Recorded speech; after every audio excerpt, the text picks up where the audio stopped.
يا ذا الأسماء الحسنى يا خالقنا غفرانا نسألك وأنت الأسماء نأمل عفوك سبحانا يا خالقنا يا رب لعبيدك أنر الدرب. Bonjour. Ce que vous allez voir dans ce documentaire, vous ne l'avez peut-être jamais vu auparavant. Vous vous direz sûrement, comment ça se fait que je ne connaissais pas cela? Pourquoi est-ce que ce type de documentaire n'est jamais passé à la télé? Mais le moment est arrivé pour vous de juger par vous-même, de juger de la véracité du message de l'islam. Et si cet islam est véritablement fondé ou non, si c'est une invention humaine ou bien le message d'un créateur. Voici maintenant une séquence vidéo expliquant clairement et simplement des faits scientifiques énoncés dans le Coran. Jugez maintenant par vous-même si une personne aurait pu connaître tout cela il y a plus de 1400 ans. بكت عيني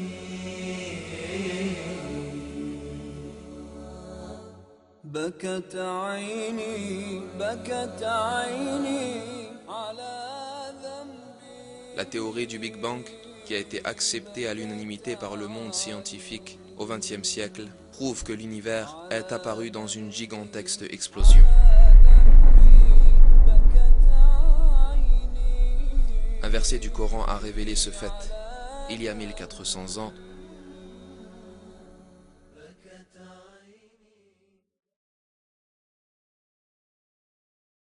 أولم ير الذين كفروا أن السماوات والأرض كانتا رتقا ففتقناهما وجعلنا من الماء كل شيء حي أفلا يؤمنون. Ceux qui ont mécru, n'ont-ils pas vu que les cieux et la terre formaient une masse compacte? Ensuite, nous les avons séparés et fait de l'eau toute chose vivante. Ne croiront-ils donc pas?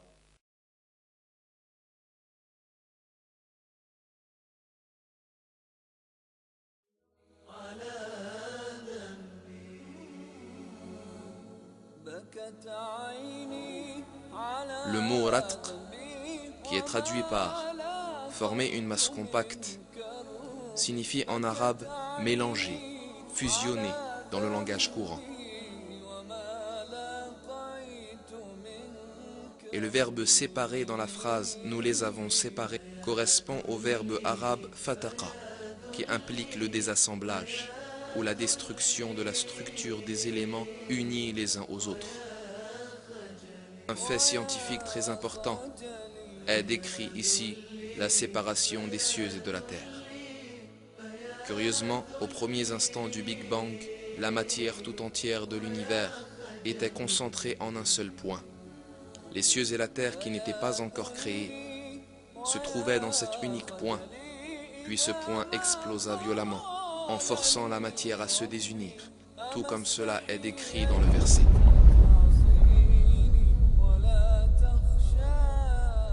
Les gens vivant il y a 14 siècles ne possédaient bien sûr pas les connaissances scientifiques ou la technologie leur permettant de savoir que la Terre, le Soleil, la Lune et les étoiles, tout ce qu'ils voient ou tout ce qui est invisible dans le ciel était initialement unis en un seul point.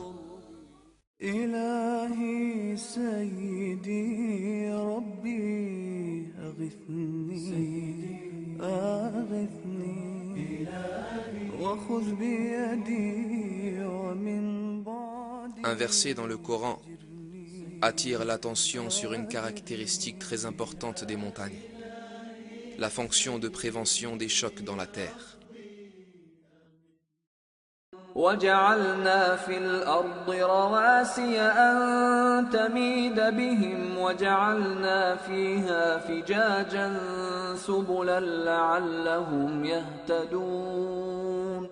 Et nous avons placé des montagnes fermes dans la terre, afin qu'elles ne s'ébranlent pas en les entraînant.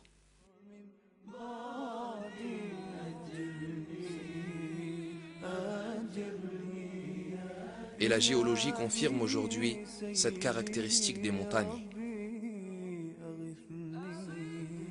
Autrefois, on pensait que les montagnes étaient de simples protubérances s'élevant à la surface de la terre. Cependant, au XXe siècle, les scientifiques ont réalisé que ce n'était pas le cas.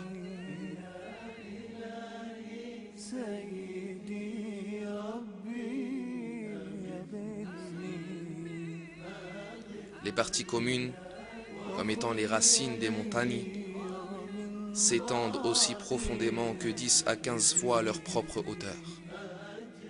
Par exemple, le mont Everest, dont le sommet culmine à environ 9 km au-dessus de la surface de la Terre, possède une racine profonde de plus de 125 km.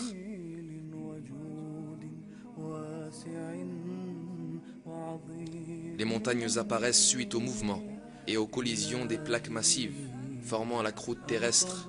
Quand deux plaques entrent en collision, la plus solide glisse sous l'autre et celle du dessus se tord et forme des hauteurs et des montagnes. La couche du dessous avance dans les profondeurs et forme une extension profonde vers le bas.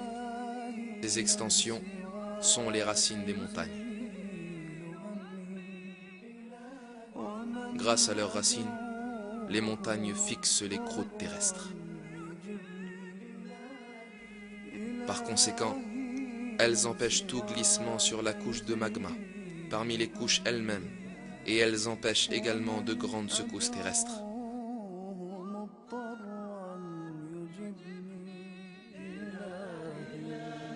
Avec ces caractéristiques, les montagnes peuvent être comparées à des clous maintenant des planches de bois ensemble. Dieu nous dit dans le Coran: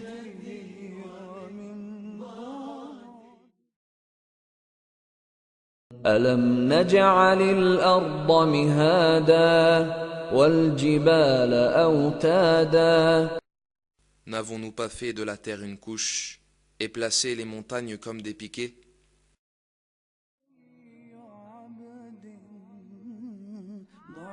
Le fait que cette fonction fut révélée dans le Coran à une époque où personne ne le savait est un autre des grands miracles du livre. S'il n'y avait pas l'effet fixant des montagnes, le sol ne tiendrait pas à la surface de la terre, l'eau ne s'accumulerait pas dans le sol, aucune plante ne pousserait. En bref, la vie sur terre serait impossible. Grâce à la miséricorde de Dieu, cependant, la terre est capable d'entretenir la vie.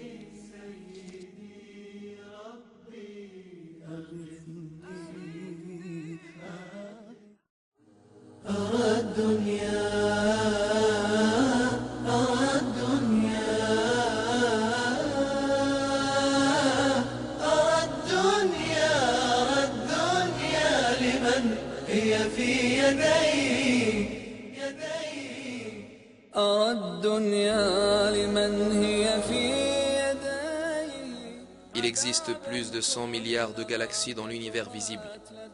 Et chaque petite galaxie contient approximativement 1 milliard d'étoiles. De plus, chaque grande galaxie en contient plus d'1 trillion.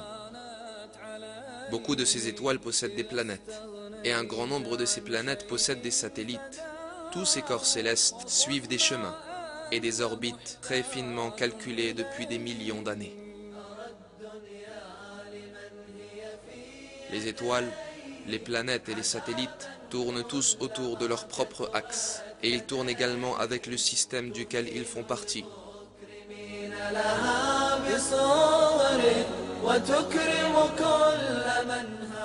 L'univers fonctionne suivant un ordre, tout comme les rouages d'une machine.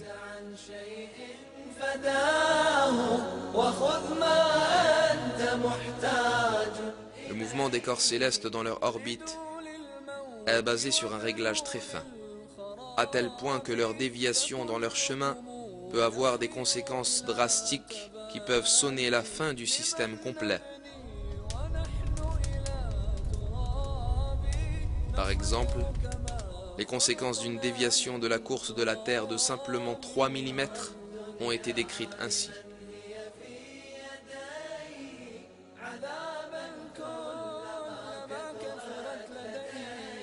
En effectuant sa rotation autour du Soleil, la Terre suit une orbite bien précise, de manière à ce que tous les 30 km environ, elle ne dévie que de 2,8 mm. L'orbite que suit la Terre ne change jamais, car même une déviation de 3 mm seulement provoquerait des désastres.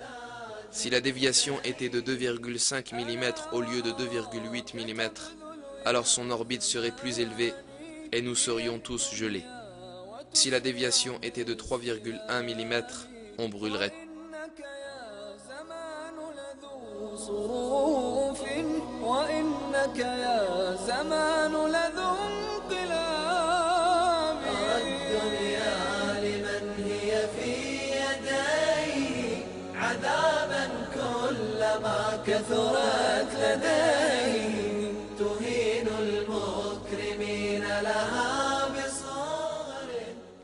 Ces faits n'ont été découverts que grâce à des recherches en astronomie au XXe siècle.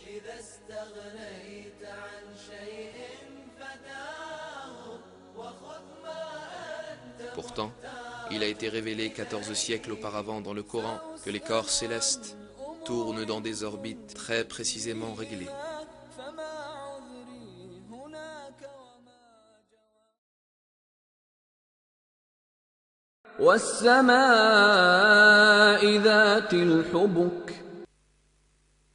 Par le ciel aux voies parfaitement tracées.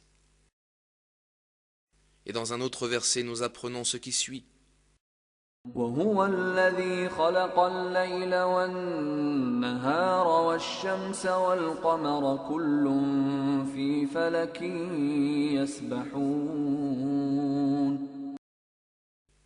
Et c'est lui qui a créé la nuit et le jour, le soleil et la lune, chacun voguant dans une orbite.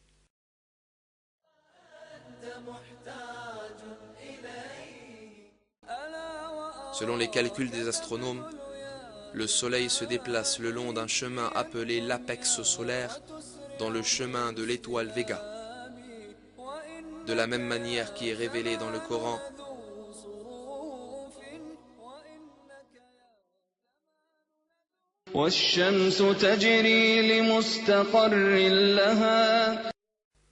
et le soleil court vers un gîte qui lui est assigné.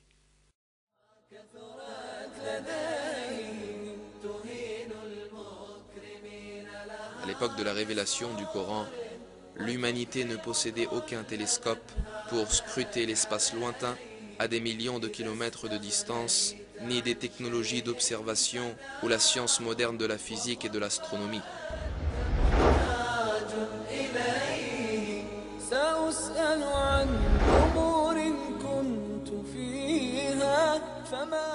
Par conséquent, il était impossible, à cette époque, de déterminer scientifiquement que l'espace était équipé de voies parfaitement tracées.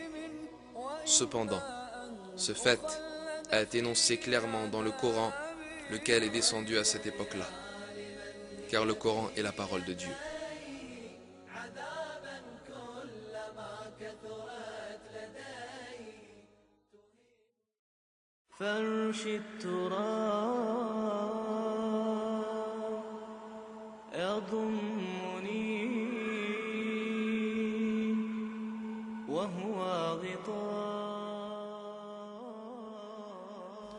Dans le Coran, Dieu attire notre attention à un attribut très important du ciel.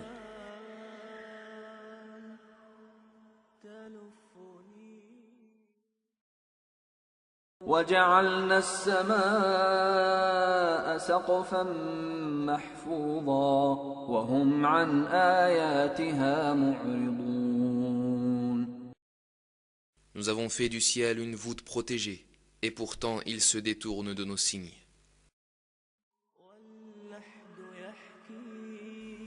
La nature protectrice du ciel révélée dans le Coran n'a été découverte qu'à notre époque. L'atmosphère autour de la Terre nous protège de dangers mortels, détruisant de nombreux météores, grosses et petites. Lorsqu'ils s'approchent de la Terre, elle les empêche de tomber sur Terre et de blesser les êtres vivants.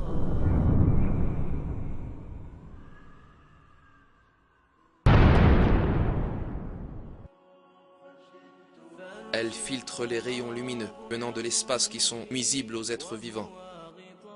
Elle protège également la Terre du froid glacial de l'espace, dont la température est d'environ moins de 170 degrés.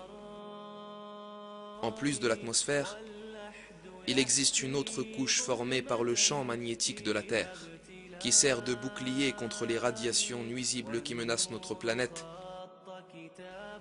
les ceintures de Van Allen. Grâce aux ceintures de Van Allen, les énormes émissions d'énergie, appelées éruptions solaires, qui surviennent fréquemment à la surface du Soleil, ne détruisent pas la vie sur Terre. En bref, un système parfait est à l'œuvre bien au-dessus de la Terre. Il entoure tout le monde et le protège contre les menaces extérieures. Il est frappant de voir que cela a été révélé il y a 1400 ans dans le Coran. Un autre verset traitant de la même information indique: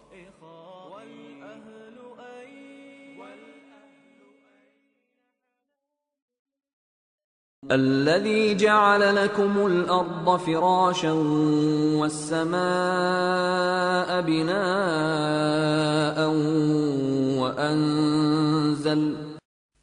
C'est lui qui vous a fait la terre pour lit et le ciel pour toit.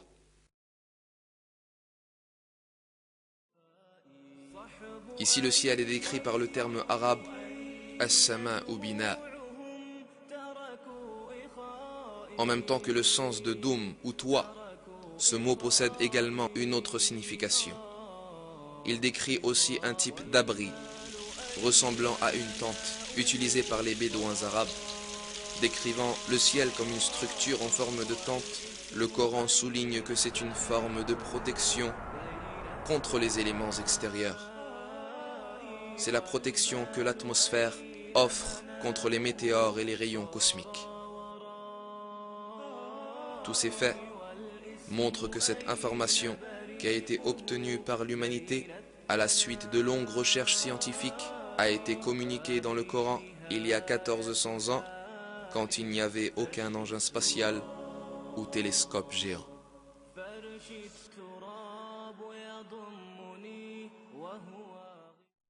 لا عاد تصرخ تنادي وانت بذا الهجر بادي لقلبك انه جمادي تسمع لقال وقيل. لا عاد تصرخ تنادي وانت بذا الهجر بادي لقلبك انه جمادي تسمع لقال وقيل. Le Coran met un accent particulier sur un élément, le fer. Dans la sourate Al-Hadid, signifiant le fer, on apprend ce qui suit.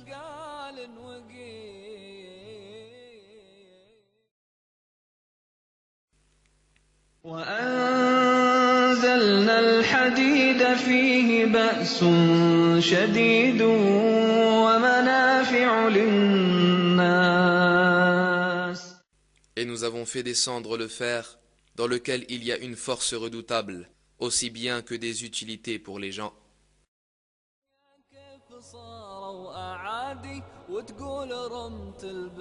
On peut penser que le mot « anzelna » traduit par « nous avons fait descendre » et utilisé pour le fer dans le verset puisse avoir un sens métaphorique pour expliquer que le fer a été accordé pour le bénéfice des hommes. Mais quand on prend en considération la signification littérale du mot, on réalise que ce verset implique un miracle scientifique très significatif. Cette signification est faire descendre physiquement du ciel, comme dans le cas de la pluie et des rayons du soleil. Les découvertes astronomiques modernes ont révélé que le fer, que l'on trouve dans notre monde est venu d'étoiles géantes dans l'espace. Le fer sur Terre, mais aussi le fer dans le système solaire en entier viennent de l'espace, puisque la température du Soleil est inadéquate pour la formation du fer. Le fer ne peut être produit que dans des étoiles plus grosses que le Soleil, où la température atteint quelques centaines de millions de degrés.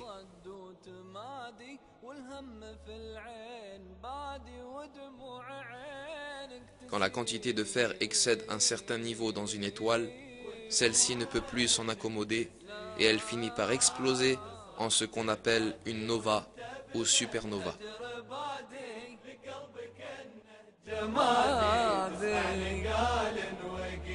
في ليل مظلم وهادي والدك يرفع الايادي يدعي لرب العباد يهدي ولاده السبيل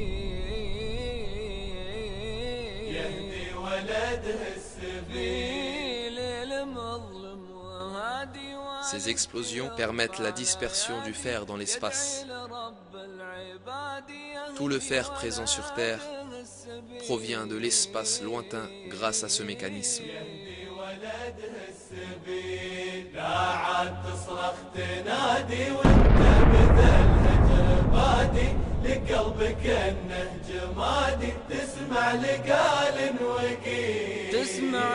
En d'autres mots, le fer est descendu sur Terre.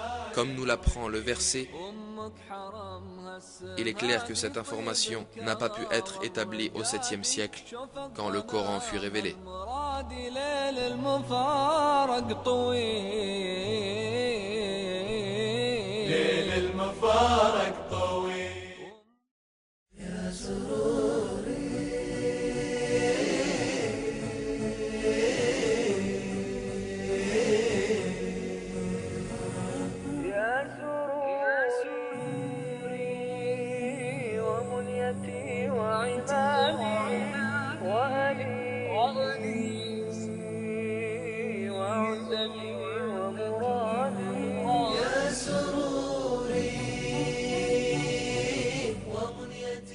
En utilisant la technologie d'aujourd'hui, nous pouvons obtenir des informations sur la structure géographique générale d'une mer, sur les caractéristiques des créatures qui y vivent, sur son niveau de salinité, sur la quantité d'eau qu'elle contient, sur sa surface et sa profondeur. Les embarcations sous-marines avancées et divers appareils spécialisés jouent un rôle important dans la découverte de ces informations. En l'absence de ces embarcations, il est impossible pour un être humain de descendre à plus de 70 mètres sous la mer. Par conséquent, les scientifiques n'ont pu obtenir des informations détaillées sur les mers que très récemment. Un verset du Coran concernant les mers indique: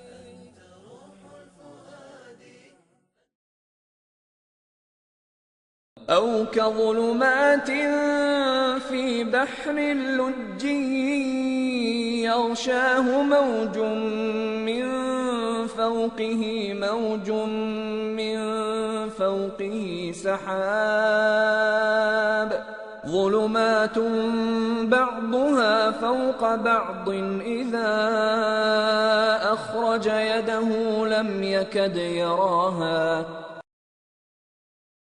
Les actions des mécréants sont encore semblables à des ténèbres sur une mer profonde. Des vagues la recouvrent, vagues au-dessus desquelles s'élèvent d'autres vagues, sur lesquelles il y a d'épais nuages. Ténèbres entassées les uns au-dessus des autres. Lorsque quelqu'un étend la main, il ne la distingue presque pas.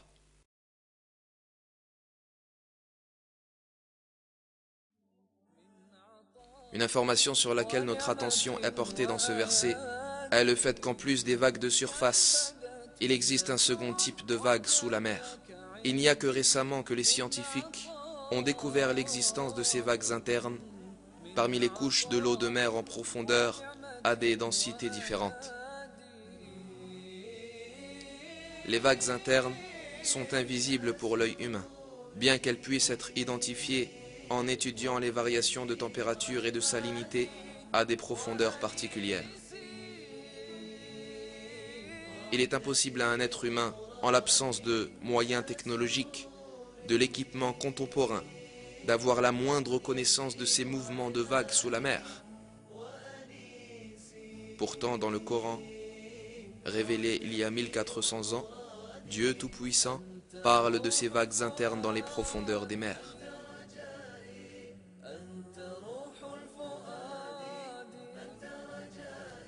Le fait que cette information se trouve dans un verset, à une époque où les hommes n'avaient pas l'occasion de plonger sous les mers et de mener des recherches, démontre clairement, et une fois encore, que le Coran est la parole de Dieu.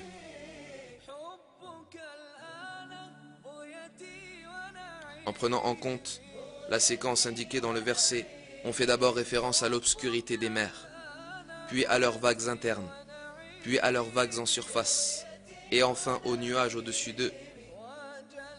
Le point nécessitant une attention spéciale est qu'il y a de l'obscurité en dessous de tout ceci.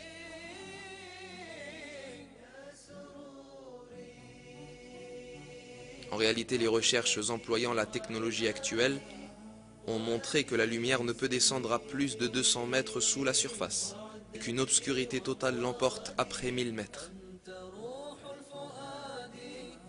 Mais en l'absence d'appareils sous-marins avancés, il est impossible qu'un être humain descende à de telles profondeurs. Il mène des observations et découvre que l'eau devient sombre. Et il y a toujours de la lumière à 70 mètres, la profondeur maximale à laquelle une personne peut descendre sans équipement ni appareil technologique. Il n'y a pas d'obscurité à cette profondeur.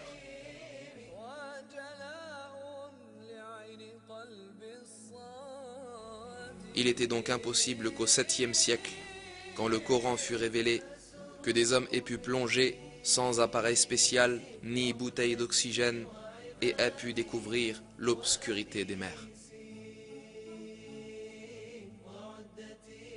Le fait que l'obscurité des mers soit révélée dans le Coran est un autre de ces miracles scientifiques.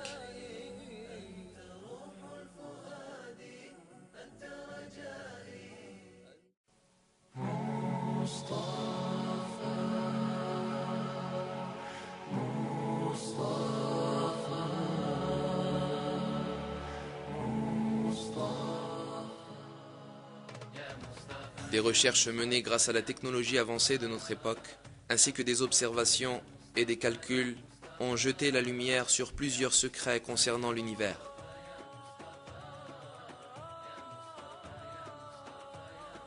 Un de ces secrets est qu'il s'étend constamment. Cette idée d'expansion fut proposée pour la première fois au début du XXe siècle. Le physicien russe Alexander Friedman et le cosmologiste belge Georges Lemaître calculèrent théoriquement que l'univers est en mouvement permanent et qu'il s'étend.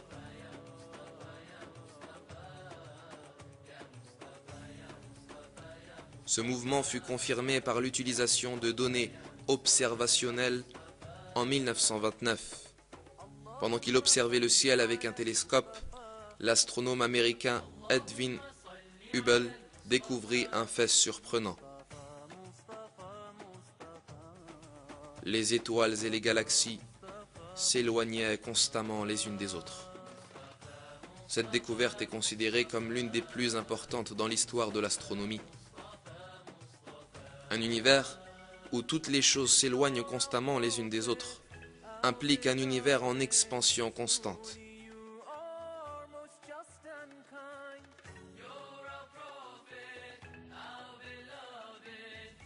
Les corps dans l'univers sont comme des points à la surface d'un ballon que l'on gonfle. De la même manière que plus l'on gonfle le ballon et plus les points à sa surface s'éloignent les uns des autres. Les corps célestes s'éloignent aussi les uns des autres au fur et à mesure que l'univers s'étend. Il n'y avait aucune technologie et aucune science de l'astronomie il y a 14 siècles quand le Coran fut révélé. Personne ne connaissait ces faits. Pourtant, des versets énoncent clairement que l'univers est en expansion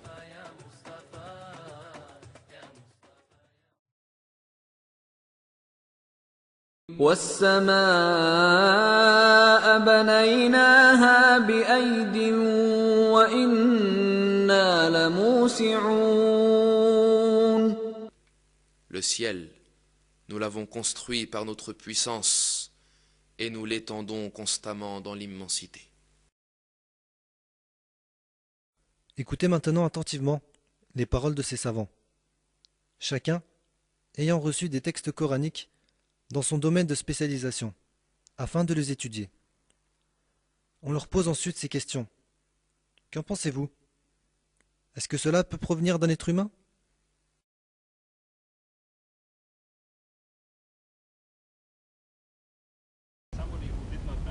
Une personne qui ignore totalement la physique nucléaire il y a 1400 ans n'était pas, à mon avis, en mesure de découvrir par sa raison, par exemple, que la Terre et les cieux avaient les mêmes origines, ou d'autres nombreux problèmes que nous avons débattus ici.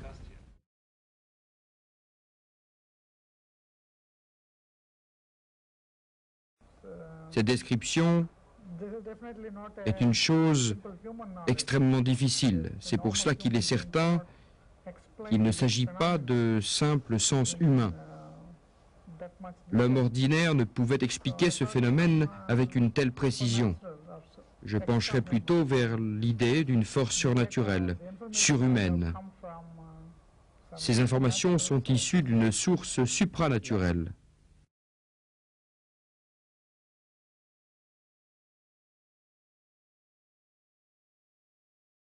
J'ai présenté mes études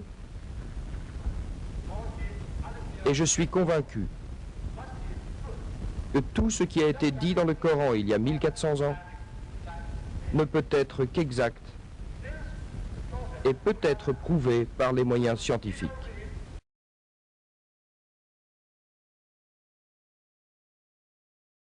Ce que le Coran a énoncé voilà de très nombreuses années est réellement ce que le scientifique découvre aujourd'hui.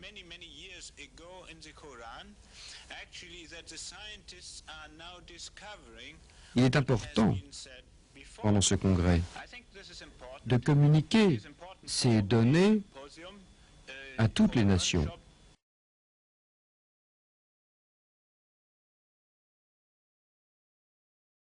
L'homme dont nous parlons il y a 1400 ans, illettré qu'il était, faisait des déclarations d'une précision et d'une profondeur incroyables de nature scientifique. Personnellement, je ne peux croire qu'il s'agit d'une simple coïncidence. Il y a beaucoup trop de précision, comme dit le professeur Moore, et je n'éprouve aucune difficulté, en accord avec ma raison, pour affirmer qu'on est devant une inspiration divine.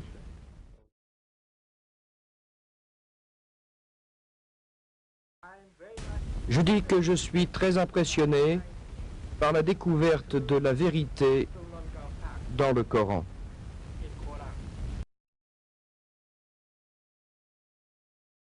Si tu réunis toutes ces choses et que tu les rassembles, toutes ces questions explicitées dans le Coran et relatives à la Terre, à sa formation et à la science de façon générale, tu peux, en ce qui concerne l'essentiel, affirmer que ce qui est exposé dans le Coran est exact, et cela de plusieurs manières.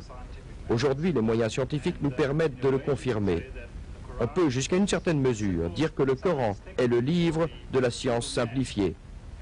S'adressant à l'homme simple, un grand nombre de questions qu'il énonce ne pouvait pas obtenir de preuves à son époque, avec les moyens disponibles.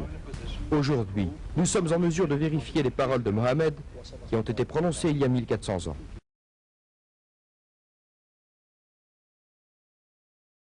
De nombreuses études et recherches effectuées sur le Coran et le Hadith au cours des 4 dernières années ont permis d'aboutir à une classification des embryons humains qu'on peut conseiller comme impressionnante.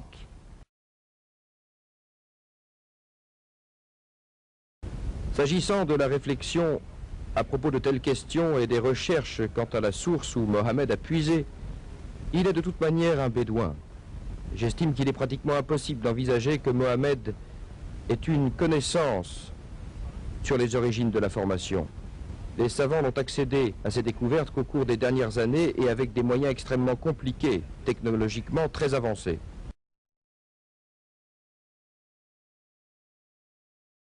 Je trouve très impressionnant qu'il y ait dans les versets du Coran ce type de données. Je n'ai aucune méthode qui me permette de connaître les origines. Mais je sais qu'il est réellement très impressionnant de rencontrer de telles informations et que le travail se poursuit pour découvrir la signification de certains paragraphes. Donc, vous niez qu'il puisse y avoir une origine humaine. Quelle serait donc, selon vous, la source ou l'origine de telles informations? Je crois que cela ne peut être qu'ainsi, que venant de Dieu.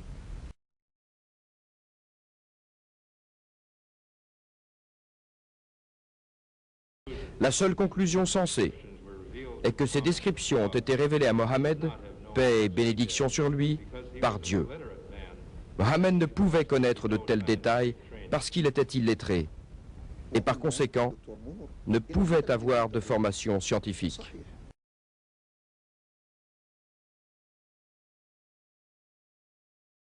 Il est évident que ce hadith ne peut être fondé sur les connaissances utilisées à l'époque.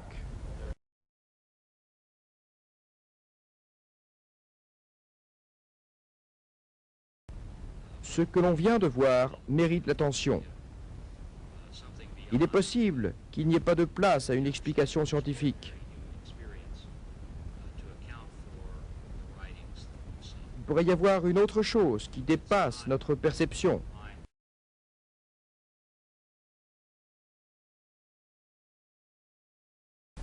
Le Coran est venu plusieurs siècles avant cela pour appuyer ce qu'on avait dit et qu'il s'agissait bien de la parole de Dieu.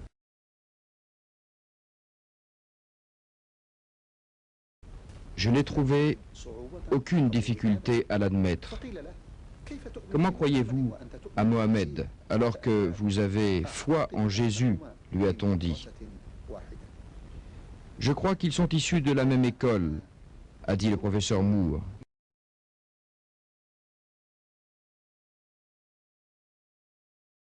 Therefore, I think this is the time to say, La ilaha illallah. There is no God. Il n'est d'autre Dieu que Dieu, et Mohammed est son prophète. Rasulullah. Muhammad is messenger of Allah. Passons maintenant à la troisième partie de ce film.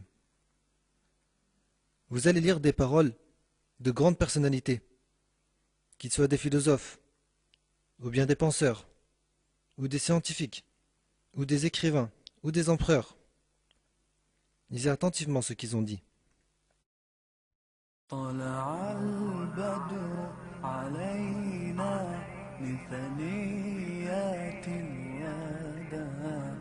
وجب الشكر علينا ما دعا لله داع أيها المبعوث فينا جئت بالأمر المطاع جئت شرفت المدينة مرحبا يا خير داع طلع النور المبين نور خير المرسلين نور أمن وسلام نور حق ويقين سقه الله تعالى رحمة للعالمين فعلى البر شعاع وعلى البحر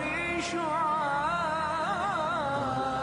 البدر علينا من ثنيات الوداع وجب الشكر علينا ما دعا لله داع أيها المبعوث فينا جئت بالأمر المطاع جئت شرفت المدينة مرحبا يا خير داع مرسل بالحق جاء نطقه وحي السماء السماء قوله قول فصيح يتحدى البلغاء فيه للجسم شفاء فيه للروح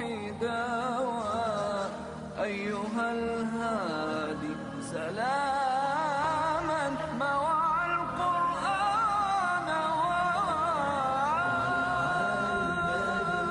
علينا من ثنيات الوداع وجب الشكر علينا ما دعا لله داع أيها المبعوث فينا جئت بالأمر المطاع جئت شرفت المدينة مرحبا يا خير داع جاءنا الهادي البشير مطلق العاني الأسير مرشد الساعي إذا ما أبطأ الساعي المسير دينه حق صراح دينه ملك كبير هو في الدنيا نعيم وهو في الأخرى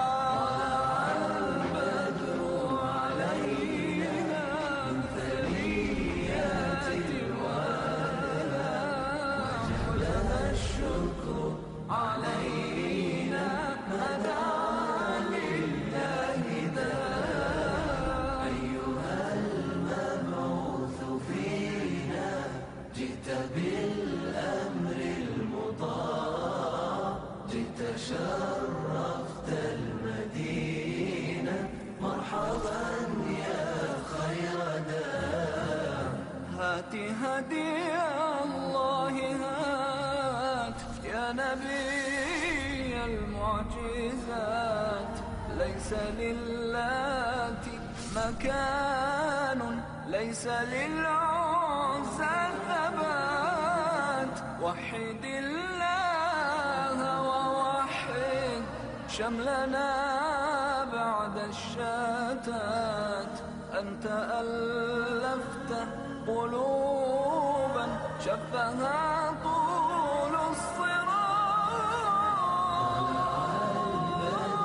علينا من ثنيات الوداع وجب الشكر علينا ما دعا لله داع أيها المبعوث فينا جئت بالأمر المطاع جئت شرفت المدينة مرحبا يا خير داع طلع البدر علينا من ثنيات الوداع وجب الشكر علينا ما دعا لله داع أيها المبعوث فينا جئت بالأمر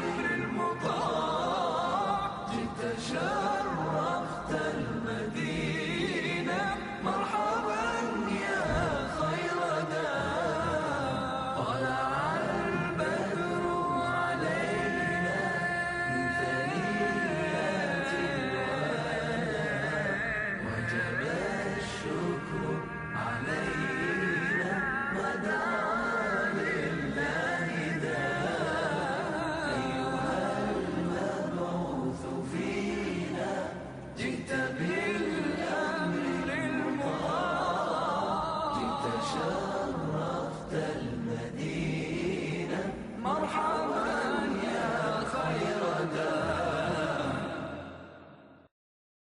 أضفيت على الحسن العبقى فالورد تضوع واعتنقا حسن يا رب لنا الخلقا طهره فلا يحوي نزقا أضفيت على الحسن العبقا فالورد تضوع واعتنقا حسن يا رب لنا الخلقا طهره فلا يحوي نزقا واجعله يقلد في صبر للهادي في حسن خلقا حسن يا رب لنا الخلقا فالعبد بأخلاق سبقا أضفيت على الحسن العبقا فالورد تضوع واعتنقا حسن